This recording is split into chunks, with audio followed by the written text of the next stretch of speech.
El príncipe cautivo, de C. S. Pacat. Capítulo 6. Tu amo parece buena persona, señaló Erasmus. ¿Buena persona?, cuestionó Damen.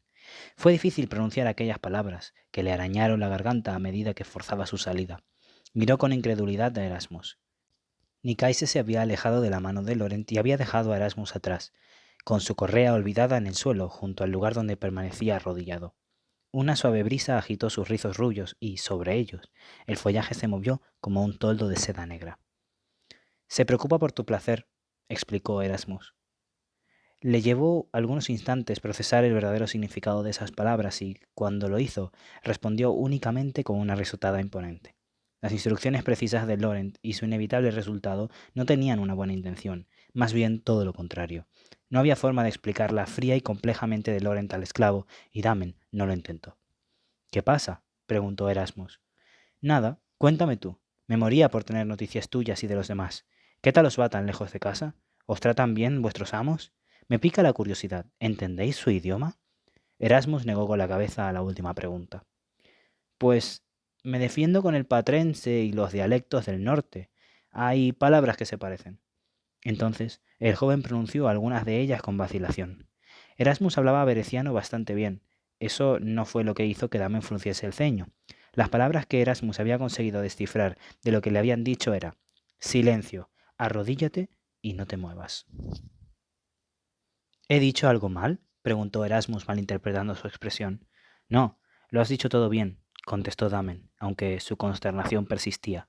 No le gustó la elección de palabras, no le gustó la idea de que Erasmus y los demás se vieran doblemente impotentes por la incapacidad de hablar o entender lo que les decían a su alrededor. Tú no tienes los modales de un esclavo de palacio, dijo Erasmus titubeante. Eso era quedarse corto. Nadie en Aquielos confundiría a Damen con un esclavo de placer. No tenía ni los modales ni el físico. Damen miró a Erasmus, pensativo, y se preguntó cuánto debía decir. No era esclavo en Aquielos. Castor me envió aquí como castigo, confesó al cabo de un rato. No tenía sentido mentir al respecto. Castigo, repitió Erasmus. El esclavo bajó la mirada y su actitud cambió por completo. ¿Pero te entrenaron en palacio? ¿Cuánto tiempo estuviste allí?, interrogó Damen. No se explicaba por qué nunca había visto a aquel esclavo. Erasmus intentó sonreír, ya más animado tras reponerse de lo que lo había desalentado. Sí, pero nunca vi el palacio principal. Todavía estaba entrenando para mejorar mis habilidades cuando el guardián me seleccionó para venir aquí, y mi entrenamiento en Aquielos fue muy estricto. Se les ocurrió que... ¿Qué? Lo espoleó Damen. Erasmus se ruborizó y dijo con una voz muy delicada: Me estaban entrenando para el príncipe, por si le gustaba. ¿En serio?, preguntó Damen con cierto interés. Por mi color de pelo. No se puede ver con esta luz, pero la luz del sol es prácticamente rubio. Ya lo veo con esta luz, le aseguró Damen. Notaba que la aprobación saturaba su propia voz. Sintió que la dinámica entre ellos cambiaba. Fue como si hubiese dicho un buen chico. Erasmus reaccionó ante aquellas palabras como una flor que se inclina en dirección de luz del sol. Daba lo mismo que él y Damen estuviesen técnicamente en el mismo rango. Erasmus estaba entrenado para responder a la fuerza, anhelarla y someterse a ella. De pronto, sus miembros adoptaron otra postura. Un rubor se extendió por sus mejillas y bajó la mirada al suelo. Su cuerpo se transformó en una súplica. La brisa jugueteaba irresistiblemente con un rizo que caía sobre su frente. Este esclavo está a tu servicio, le dijo con la vocecita más suave del mundo. En Aquielos, la sumisión era un arte y el esclavo un artista. Ahora que podía apreciar su figura, resultaba evidente que Erasmus era, sin ninguna duda, la joya de los esclavos enviados como regalo al regente. Era ridículo ver que lo arrastraban por el cuello de un lado a otro como un animal reticente. Era como poseer un instrumento delicadamente afinado y emplearlo para romper conchas. Un despilfarro. Debía estar en Aquielos, donde su entrenamiento sería celebrado y valorado, pero a Damen se le ocurrió que Erasmus quizá había tenido suerte de que lo seleccionaran para el regente, suerte de no haber llamado nunca la atención del príncipe Damianos. Damen habría sido testigo de lo que les había sucedido a sus esclavos personales más allegados, les habían dado muerte. Intentó expulsar a la fuerza el recuerdo de su mente y volver su atención al esclavo que tenía frente a él. ¿Y tu amo es buena persona?, preguntó Damen. Un esclavo vive para servir, confesó Erasmus. Era una frase hecha, que seguía una fórmula y no significaba nada. El comportamiento de los esclavos estaba restringido. Por eso, Lo que no se decía era a menudo más importante que lo que se decía. Damen comenzó a fruncir el ceño levemente cuando miró hacia abajo por casualidad. La túnica que vestía Erasmus se había arrugado un poco cuando la usó para limpiar la mejilla de Damen y no había tenido ocasión de arreglársela. El dobladillo se había levantado lo justo para revelar la parte superior de su muslo. Al ver la dirección de la mirada de Damen, Erasmus se apresuró a tirar de la tela hacia abajo para cubrirse, estirándola al máximo. ¿Qué te pasó en la pierna?, inquirió Damen. Erasmus palideció como el marfil. No quería responder, pero se obligó a hacerlo, pues le habían hecho una pregunta directa. ¿Qué ocurre? La voz de Erasmus era apenas audible. El esclavo agarró el dobladillo de la túnica con las manos. Me da vergüenza. A ver, insistió Damen. Los dedos de Erasmus aflojaron la tela, trémulos, y la levantaron paulatinamente. Damen contempló lo que le habían hecho, lo que le habían hecho 3 veces. ¿Ha sido el regente? Habla sin miedo. No, el día que llegamos hubo una prueba de obediencia. Fallé. ¿Este fue tu castigo por fallar? Esta fue la prueba. Me ordenaron que no emitiese ningún sonido.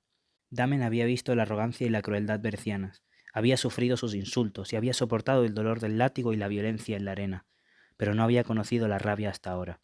No fallaste, recalcó Damen. El hecho de haberte esforzado demuestra tu coraje. Lo que se te pidió era algo imposible. No te avergüences de lo que pasó.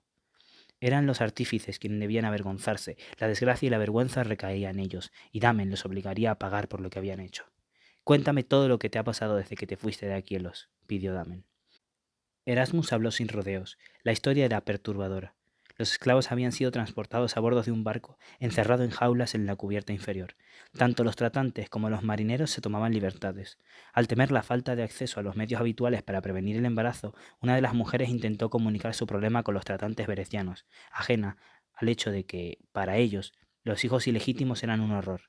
La idea de que pudiesen estar enviando al regente una esclava con el bastardo de un marinero creciendo en su vientre hizo que les entrase el pánico.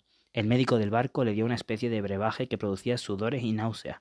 Preocupado porque no fuese suficiente, le golpearon la barriga con piedras, eso antes de atracar en Bere. Al llegar a su destino, el problema fue de negligencia. El regente no se había llevado a ningún de los esclavos a la cama. Era una figura ausente casi todo el tiempo, ocupada con asuntos de estado y atendida por mascotas de su propia escolta. Se abandonó a los esclavos a sus tratantes y a los caprichos de una corte aburrida. Al leer entre líneas, Damen se percató de que se los trataba como animales, de que su obediencia era un juego de salón y de que las pruebas que ideaba la sofisticada corte y que los esclavos se esforzaban por realizar eran en algunos casos verdaderamente sádicas, como la que le obligaron a realizar Erasmus. A Damen se le revolvió el estómago. Debes ansiar la libertad más que yo, comprendió Damen. La valentía del esclavo hizo que se avergonzase. ¿Libertad?, preguntó Erasmus. Por primera vez parecía asustado. ¿Por qué iba a querer eso? No puedo. Estoy hecho para un amo. Estás hecho para amos mejores. Mereces a alguien que aprecie tu valía. Erasmus se sonrojó y no dijo nada. Te prometo, dijo Damen, que descubriré el modo de ayudarte. Me gustaría, empezó Erasmus. ¿Qué? Me gustaría creerte, admitió Erasmus. Hablas como un amo, pero eres un esclavo, como yo. Antes de que Damen pudiese contestar, se oyó un ruido proveniente de sus senderos, y al igual que un rato antes, Erasmus se postró al prever la llegada de otro palaciego.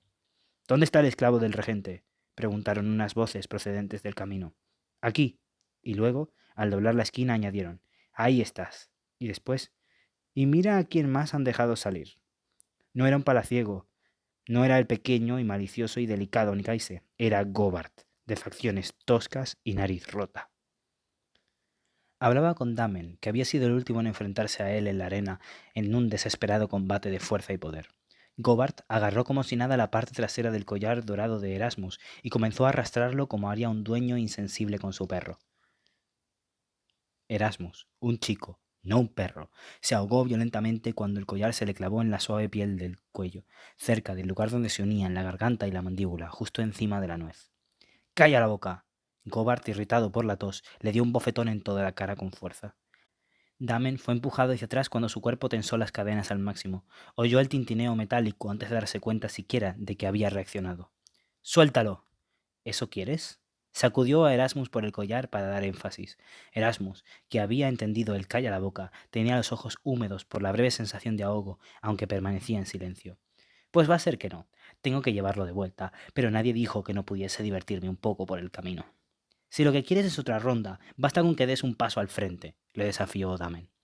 Le encantaría machacar a Gobart. Prefiero follarme a tu amorcito, replicó Gobart. Tal y como yo lo veo, me debe un polvo. Mientras hablaba, Gobart levantó la túnica al esclavo y reveló las curvas que se ocultaban debajo. Erasmus no opuso resistencia cuando Gobart le separó los tobillos a patadas y le levantó los brazos. No opuso resistencia y se inclinó hacia adelante de forma extraña.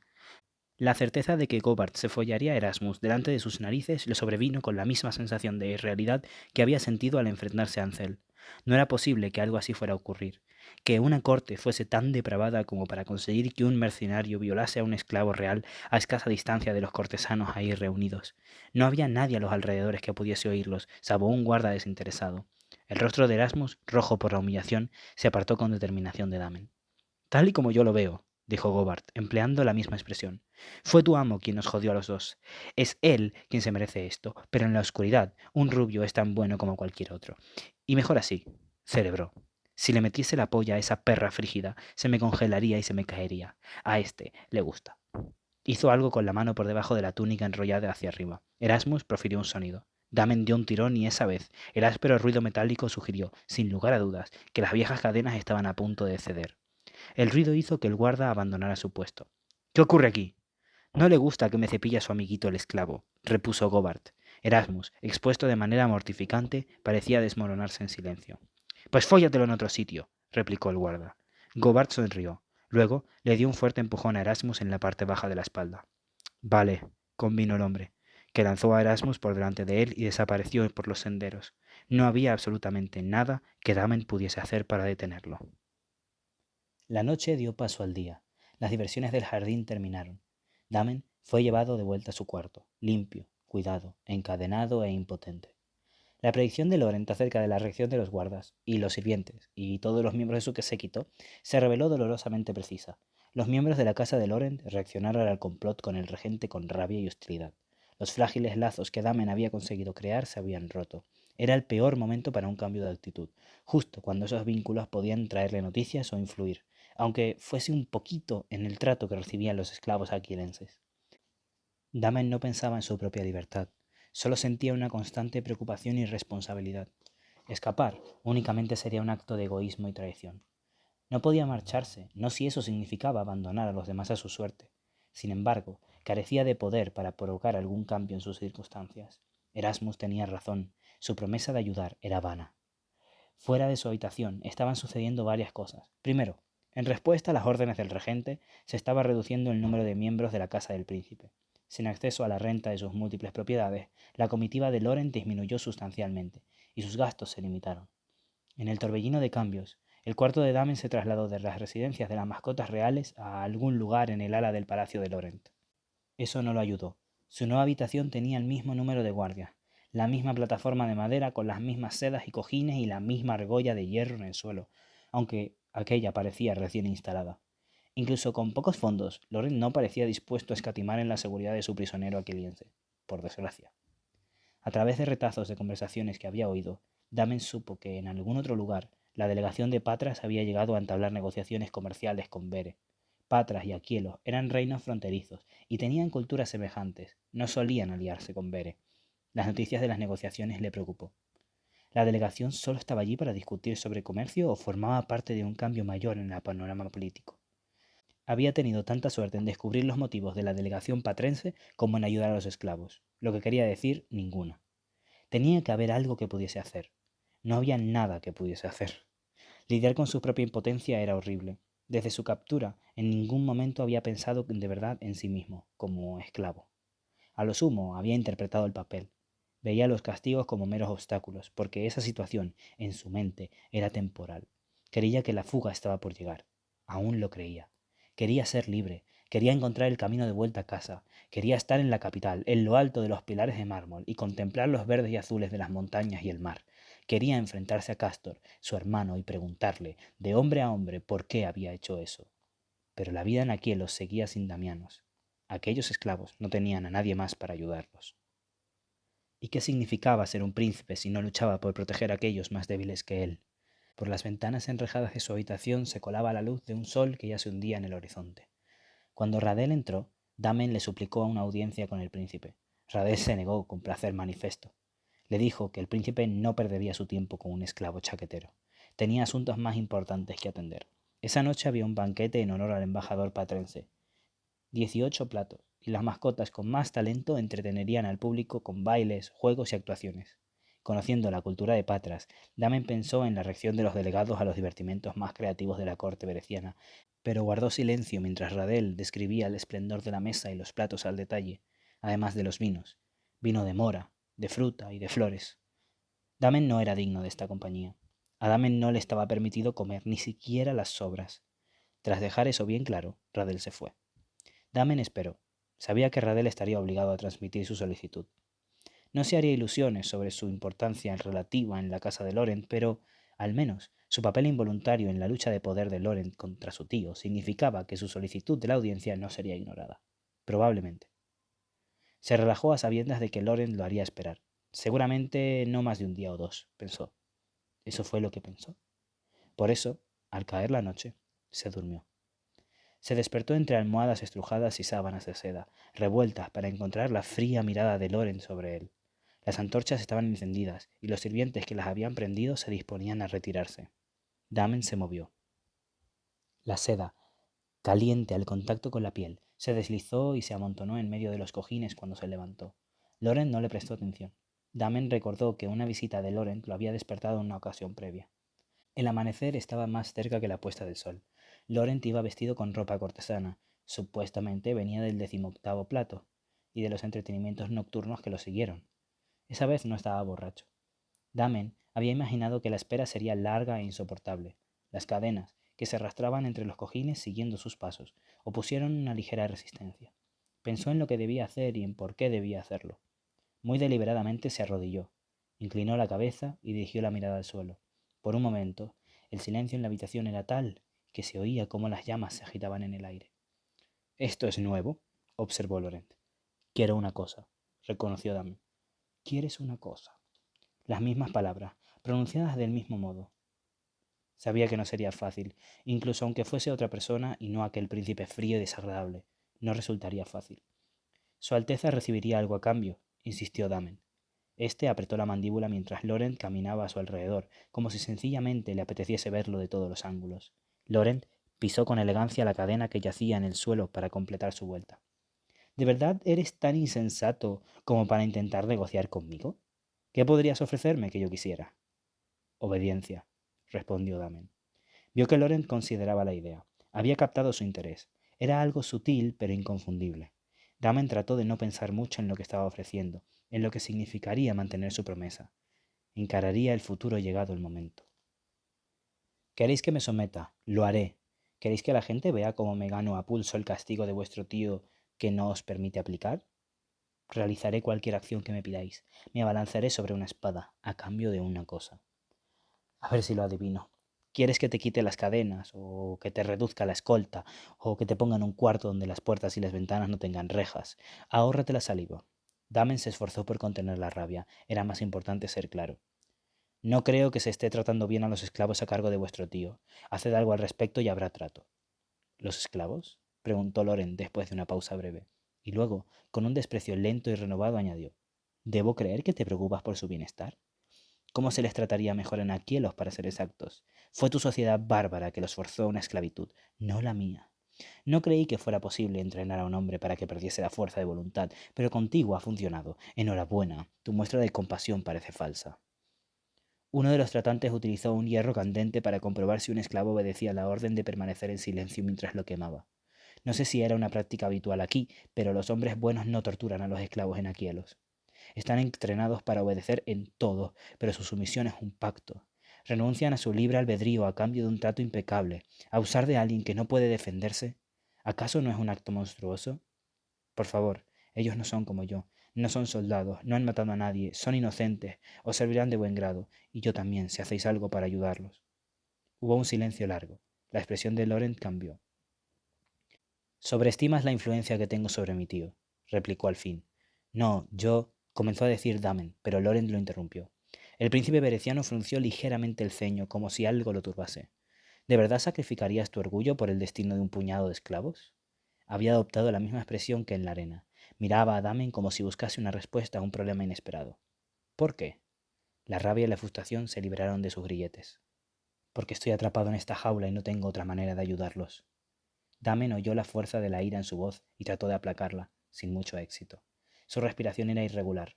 Loren lo miraba con fijeza. Su pequeño ceño dorado se acentuó. Al cabo de un rato, Laurent hizo un gesto al guardia de la puerta para que llamase a Radel. No se hizo esperar. ¿Ha entrado o salido alguien de esta habitación? Preguntó Laurent sin quitar ojo a Damen. Nadie aparte de vuestros criados, Alteza, como ordenasteis. ¿Qué criados? Radel recitó una lista de nombres. Quiero hablar con los guardas que estaban a cargo del esclavo de los jardines, exigió Laurent. Ordenaré hacerlos llamar personalmente, declaró Radel, que se marchó para cumplir su tarea. Creéis que es un truco, se lamentó Damen. A juzgar por la expresión inquisidora del rostro de Laurent no se equivocaba. Emitió una risa amarga sin pretenderlo. ¿Te hace gracia algo? Preguntó Laurent. ¿Qué ganaría yo con...? Damen se interrumpió. No sé cómo convenceros. No hacéis nada sin 1 millón de motivos. Mentís a vuestro propio tío. Este es un país de ardides y farsas. Mientras que Aquielos con su pureza está exento de traiciones. Su heredero muere la misma noche que el rey y es mera coincidencia que Castor salga reforzado, contestó Laurent con voz aterciopelada. Deberías besar el suelo cuando pidas mi favor. Era de esperar que Laurent se acogiese a Castor. Los dos estaban cortados por el mismo patrón. Damen se obligó a recordar por qué estaba allí. Pido disculpas. He hablado fuera de tiempo, se atrevió a decir. Como sea una artimaña y me entere de que trabajas con los emisarios de mi tío, amenazó Laurent. En absoluto, declaró Damen. El guardia tardó más en levantarse que Radel, quienes supuestamente no dormían nunca, pero llegaron bastante rápido. No se presentó bostezando ni arrastrando su ropa de cama, como había sido normal, sino que vestía el uniforme y parecía alerta. Quiero saber quién habló con el esclavo la noche que lo vigilaste en los jardines, exigió Laurent. Ya estoy al tanto de que habló con Nicaise y con Bannes. Solo ellos, dijo en respuesta. No hubo nadie más. Damen experimentó una sensación de malestar en el estómago. No, un momento, añadió el hombre. ¿Qué? Cuando os marchasteis, prosiguió el guarda, Gobart fue a verlo.